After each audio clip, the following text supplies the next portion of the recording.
Hi, Reach PC team. My name is Mihir Kamdar, and I have the pleasure today of being here with Judy Willett. Judy is an administrative member of our palliative care team, but also has the unique experience of being a caregiver for her husband, John, who dealt with the challenges of brain cancer. And Judy's been kind enough to be here with us today to talk a bit about her experience with the early palliative care space and some thoughts and considerations about the importance of that space, and also reflections particularly from the point of view of a caregiver. Yep. So thank you, Judy, for spending some time with us today. Sure, my pleasure. I wanted to start by asking, if we go back in time, what was going through your and John's minds immediately after diagnosis? John was diagnosed with glioblastoma, so it was brain cancer, in August of 2016.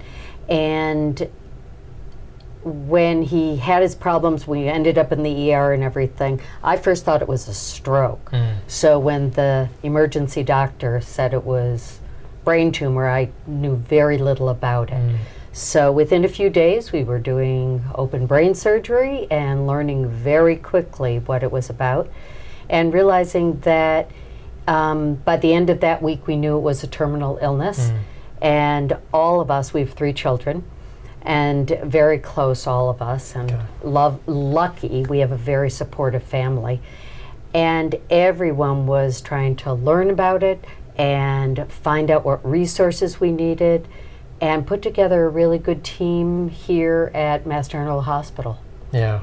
Sounds like there was, from the time of diagnosis, probably this flurry of activity to sort out the diagnosis, to sort of the treatment options. I mean, it sounds like you went into surgery quickly. After that, when the dust settled and you had a sense of what was going on, and maybe there was plans to begin, more treatment, in that space, maybe a few weeks after that, what were the stressors that you all were feeling, or were the things going through your minds? Well, first of all, since you all of a sudden are put into this position of not having control over your lives, and being very much like, how long is this? What does this mean? How long do we have together? What kinds of things can we do and can't we do? They recommended starting chemo, and then infusion, and lots of different things. So should we get a second opinion? So all of those kinds of questions are what you need to go through. My eldest son is a scientist and does a lot of research, and my daughter, who is the youngest of the 3, is a nurse. And so they immediately started researching research studies and things like that, and I was like, okay, guys, could everyone just take a deep breath? So we all needed to kind of just slow down, see what was on the horizon, and make sure that we were with an oncologist now who we felt good about, and everyone felt good about. My middle son is a designer, and basically what he would say is, okay, you guys do all the research and find all of that, but I'm here for comic relief. Right. So everyone had a role to play. Right, and it sounds like, life had just kind of gotten thrown up in the air as you did. It sounded like you need a means to kind of center and regroup a bit. Yes. And I'm curious, how soon after the diagnosis did you meet Vicki Jackson from our palliative care team? It was about 3 months after. So reasonably close to the diagnosis. It was reasonably close. He had been through 1 open brain surgery and then the chemo, and that wasn't really working that well. So then we were like, okay, where are we? What do we do next? The MRIs were not horrible at all, but again, this just being in confusion. And we were driving on our way. My husband was also a jokester, and we were on our way into Vicki, and I was driving him to many different doctors. So he looked at me and he said, okay, who are we seeing today? And I said, we're going to the palliative care doctor. We talked about it and had both agreed on it. And he said, oh, the one who's going to put me in the ground? And I said, John Willett? That is not what it's about. Yeah. And so we both laughed, and within 5 minutes of meeting Vicki, he was sold. Is that right? Oh, he was like someone who just I can talk to. I'm not talking specifically about what the brain looks like, etc., but I can start to think about what do I want to do with this precious time we have. Yeah.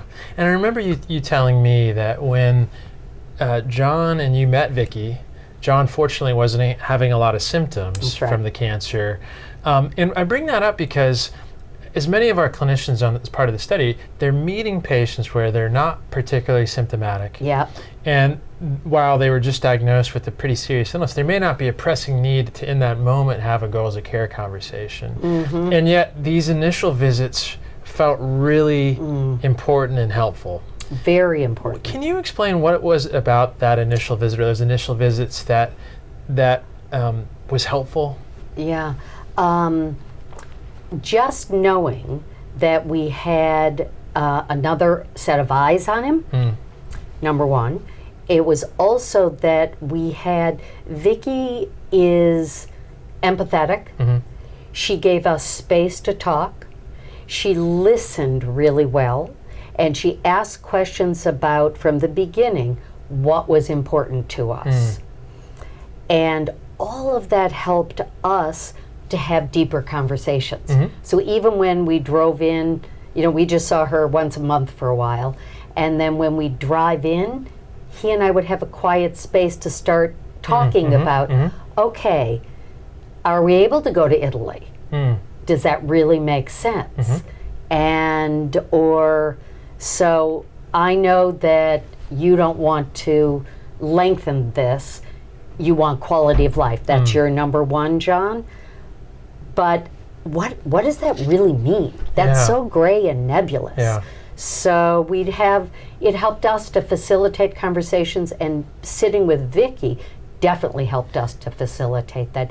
Even though he couldn't do the computer very well, but quality of life, he was doing really very well. He was still working. Yeah. I said, I'm going to stop my job and stay with you. And he looked at me and said, what, are you going to sit and look at me all day?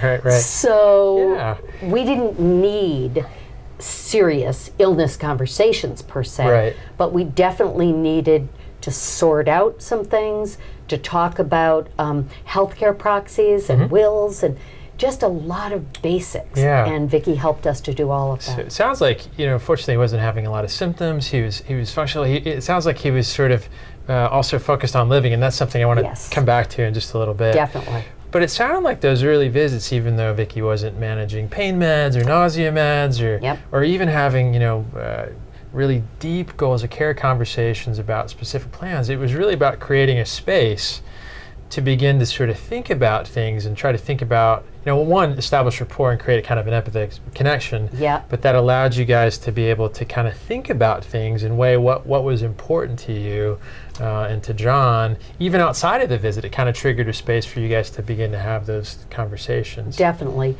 She also just gave us a space throughout the first few months. Whenever we had to make decisions, she was there to help us make decisions. Got it. Whether it was about a different kind of treatment, a different kind of medication, any illness things that were coming up, but also, should we take a trip?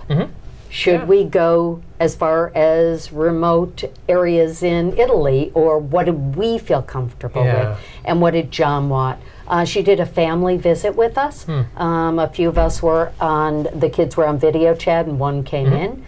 And she did that a few times, but she did that early on to just let everyone express whatever they needed to, whether it was that they were worried or that they had questions that she could answer or that were to John.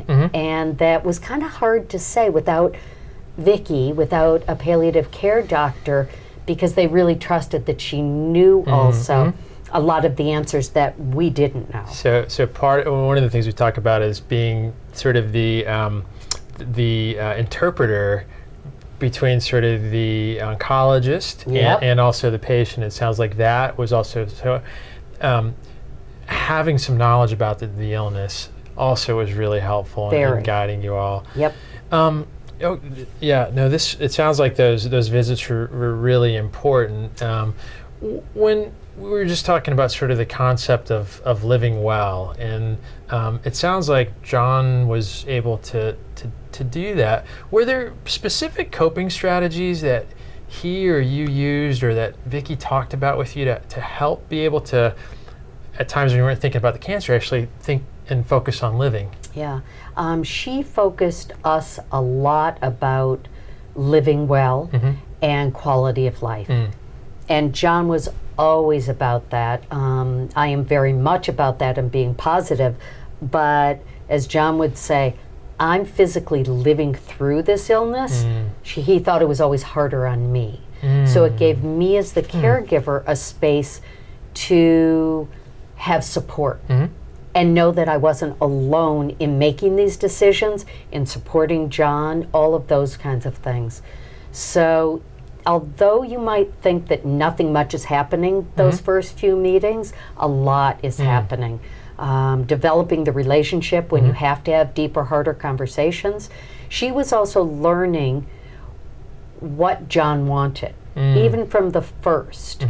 And therefore, when the conversation needed to be much more serious, she had a relationship with him. She could say, you've told me this is what you wanted and what was important to you. She could reflect Has that back. changed? Yeah. Right. I see. Now that you are having more symptoms, how do you feel? Are you still able to enjoy your life? And although your goals have changed, because you might say, oh, I never want to be in a wheelchair. I never want to be taking 10 medications. You kind of adjust those things, and then you develop a quality of life. You adapt. And so she would help us adapt.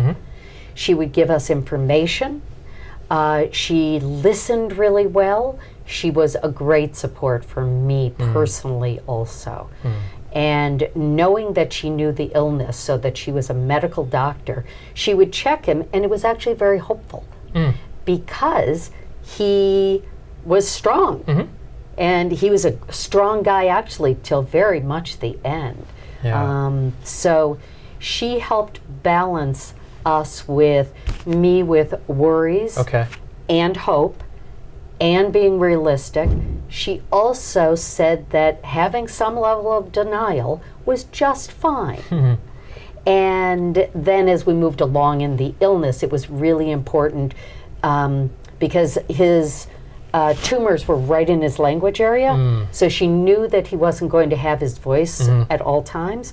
So it became really important to find out very specifically what he wanted. But the first few meetings, it was more general and just developing that relationship. And you know, what you said was really important. It sounded like even in those early visits, her getting a sense of who he was as a person was actually helpful later as the illness started to progress, and helping you all weigh, where is your quality of life, and is this where we want to be, and what matters to you now, by knowing where he was at before. Absolutely. And also what the kids, we might have kept him a lot longer, and we knew when he didn't have quality of life and his definition of that, we needed to support that and let him go. And Vicki helped us to be able to come to terms with that, as kids especially, to come to terms with that and know that this was our life, and however long we had him, we were going to cherish every moment. And we did do a lot of really good trips, which was very important. We were all together. Well, sometimes people, when they get a diagnosis, they assume that they can't do those trips and those meaningful things. And I'm so glad that you were able to do those and have those moments. You mentioned hopes and worries. And do you have recommendations for our clinicians when someone is misdiagnosed, and sometimes they're holding to that hope piece, and that feels really important to let that sit, and sometimes even if it's reasonable hope, support that. But then also sometimes the tension we feel of, needing also at some point to begin to explore worries, but we also don't want to push too much and affect rapport early on. How do you have strategies for that for our clinicians to think about? I would say to know that it's a fine line. Okay. And that it is hard, and it is probably different with every family and every patient and every caregiver. We were the type of people who wanted to know everything right at the beginning. And then once, like for me, once I knew what we were dealing with as much as I could, then I could focus on our hopes. For this time, however long we had. But without that sense of how long might it be? Is it going to be 6 months? Is it going to be a year, 2 years, 3 years? Might this treatment really work? That information helped me to be more in hope, which might be different for other people. And I think that even if people don't present as worried, you are worried. You're worried. You have to be worried. It's there. And the more that you develop a relationship, those first few things, and they know that they can trust you, they'll share those worries. It begins to open up, I think it's a natural process. I think so too. And I think, it sounded like for you actually addressing those worries up front made it easier to then think about what to be hopeful about because you kind of knew what you're dealing with. And I think for other patients, sometimes it's holding the hope and then waiting as you get the relationship to begin to explore the worries because like you said, they're there. It's just about kind of opening up that door. And if you have the relationship, then it becomes easier to do that. Would you agree? And something might also change in the health status or options that are given. And they will see that a palliative care doctor, Vicki, was amazing, helped us to look at those options, and that was critical for us in decision making and living in as much positive hope as we could, knowing what the reality was. It's finding that balance. It is a balance, and it changes almost every week. With what's happening with the illness and what's happening in our lives. One of our kids got engaged, and so then that was hopeful and gave us all a reason to live. And for John to live and really engage in it and help with the wedding. And I think also as palliative care clinicians, we can also celebrate those moments with our patients as well, and that's okay too. And actually kind of helps with our relationship. Absolutely. The palliative care doctor, for us at least, for Vicki, it didn't have to be every time we came in. It was all about worry and all about the illness and all about sadness and anything. There was really a balance of talking about good things and what we were hoping for and what we were living for now also. And I think particularly because with this study we're meeting patients earlier, it actually gives us some space to do that, which is kind of a nice thing. Oh, it's not only a nice thing, I think it's really critical. If people come to a palliative care doctor earlier, they will learn that hospice is really important, but that is end of life, and palliative care is about living so good quality of life and so well for as long as your whole family possibly can. So it's really different, and most people do not know that. And so even defining that for people when they first come in or when they're referred is really important. It's really important. One thing, I just have two more questions for you. One thing I wanted to ask you about, because you had mentioned one of the concerns because of the location of the tumor was going to affect John in a certain way. And Vicki was helpful in part because of her knowledge of oncology, but was able to address some of these things in advance before those issues and the tumor actually began to affect John's voice. Can you say a little bit about that? Because I think that's a really important piece of addressing things kind of before we get to those places. I think in presentation, it really helped that she said that right from the beginning. And even if you're someone who wants to stay more in denial at the beginning and much more in hope, there's somewhere in you that wants to find out, what are we dealing with? And so for us, I think it was very important to have her right at the first meeting. she saw that we had rapport. She listened to John. And then she said, I'm going to be straight with you. And we said, yes, we want you to be straight with us. So someone else might say, gently straight. And so you really have to listen. Yeah. But she said, where your tumor is, you're going to lose your voice. And it might not be for a long time. It might be 6 months, a year, whatever. But these conversations are really important so that we can all implement what you want throughout this whole process. And that was really helpful to me also. I think I tended to be more wanting to control it and know all the information. And John would have kind of been, we're going to live through this. We're going to know it when we know it. But he didn't mind coming along and satisfying my need and my worries. So Vicki balanced both of our needs really well. And it sounds like also was able to sort of capture John's voice about what mattered to him in a way that was able to then help you all as a family navigate some important decisions later. Yes, and the decisions for John came within the next few months because we had to decide once again, the chemo wasn't really working very well, and the tumor was then growing, and should we do another surgery? And that surgery for John was the only thing that really helped, and he was up and working within a few days. He was a phenomenal healer from these open brain surgeries. So we probably would have continued doing those surgeries even longer, but then the tumor went much deeper into the language area, so it expanded, and then we were at that point, 3 months before he died, our oncologist and then meeting with Vicki, we knew that it was time to have those much more serious conversations, although we had had many prior to that. So therefore we were prepared, which was helpful. You had had a series of conversations leading up to a bigger conversation. Absolutely, yes. Which I think also harkens to the piece of the earlier we can build those relationships and that rapport, then it becomes easier to know what's important to our patients and their family and actually be able to guide care towards that. You know, it was also very confusing for us because John, they kept saying, so if the tumor moves here, you're going to see weakness here. He never had any weakness, and he was so strong, and so it was confusing. Because they maybe on the clinical was really different than the MRI. So we always kept going, well, okay, we're just going to go with that. He can still ride his bike, and by the end it was, you can't ride your bike without me.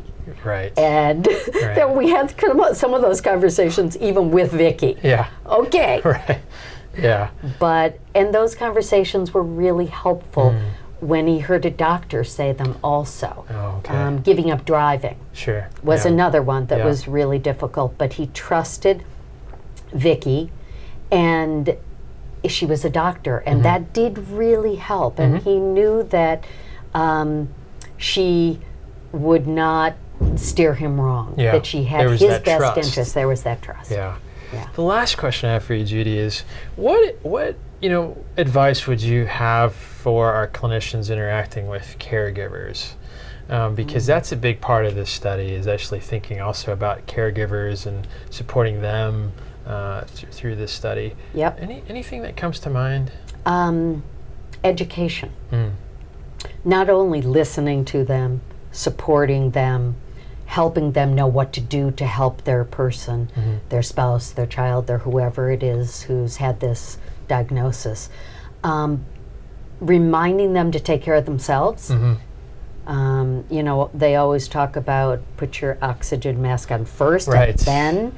And that's really important to remind caregivers, because all of us would give up our lives. So you have to make sure that it doesn't take so much a toll that you're not even being as good a caregiver as you could be. And functioning to support the kids and whoever else in the life. So education, websites. Vicki gave us some websites. Resources were really helpful. There are people in the hospital, social workers, who can help with caregivers. There are educational programs here, and all of those were really helpful. Yeah. They even told us about right on the same floor, there's an education center for people with cancer and families. Yep. So I knew that. They told us where the healing garden was. They just gave us a lot of resources. Yeah. And that gave me something to do. Empowered you and gave you something to do. Yes, and that's always helpful for me. Well, and I think one thing you said that really resonated with me is that kind of the needs that you had in terms of information and how you're processing also different from John's, and he might have had different needs. And I think what that struck me with was that as I'm seeing these patients and I'm doing my assessment in that early space about what this patient's needs are and what matters to them, to also think about how do we apply that to our caregivers, knowing that they're so important to the care of the patient themselves. Absolutely. And so thinking about that as we move ahead with definitely the health of the caregiver directly impacts the health of the patient. And I was lucky that my daughter and her husband moved here as she was a nurse and to help, but also just emotionally. So that was really helpful.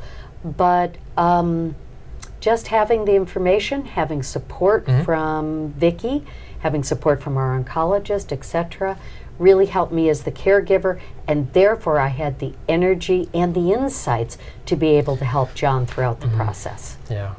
Well, Judy, thank you so much. This was really incredibly helpful to me, and I'm sure for the rest of our Reach PC team. I think this information, actually truthfully helps us then care for other patients and their caregivers in a deeper and more meaningful way. So thank you so much. It's always hard and always my pleasure. All right. So thank you. Judy. Appreciate it. Okay. We'll see you folks later.